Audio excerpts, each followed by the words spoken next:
السلام عليكم ورحمة الله وبركاته. سودو فيديو كان مانتو حقو سايا خويدا سوماليات ee dalkan Jarmalka nala joogto haysata laba ilmo kala aaba ninkay soo kala tagan ilmihiisana u aragta inay yihiin cadow ay ka dhax aragto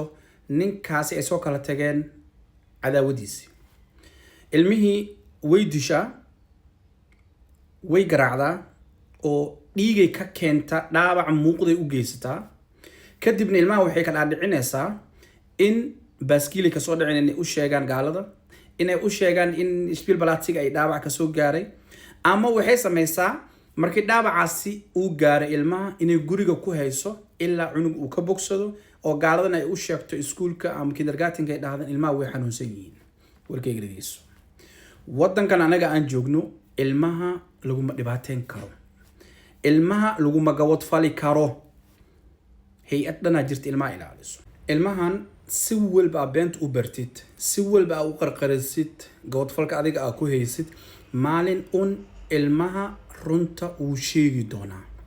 maalin un waa lagu soo qaban doonaa ilaahay ceebta haduu 100 maalin qariyo hal maalin banaanka soo wada bixi maalintaas maxaa kugu dhacay marka horta ilmahan aad dhibaateynaysid waa laga qaadaa kuwa kale oo boqortooyada ka dhigatay ninkan kale u dhashayna waa la qaadi doonaa ayagan ilaan mida gabadfal ku sameysay kuwa kale qof ku dhaafaya malahan labo adig maxaa kugu dhici doona xabsiga gali maxaa lagu soo eedan doonaa kobafeletsu mishandling ilmina u geysatay oo si qaldan ula dhaqantay okay marka adig idaawanay hadaa taqaanid hooyo noocaas aad diristihiin ama qaraabatihiin hooyadaasi hadda digniinta gaarsii videogii ku share garay hadda ha joojiso gabadfalka ay ku wado ilmaha yaryarka adiga hadii aad u sheegtay ay ka diiday hooyadaasi hadii adiga aadan sheegin aniga amise diriskeeda kale ama iskuulka ayaa sheegi doono ilmaha waa laga dareersan doonaa ilaan diintan islaamka waxayna fareeba in ilmaha aan lagu gabadfali karin oo ilmaha si qaldan loo dhaqmi karin okay diin gaal ma baahan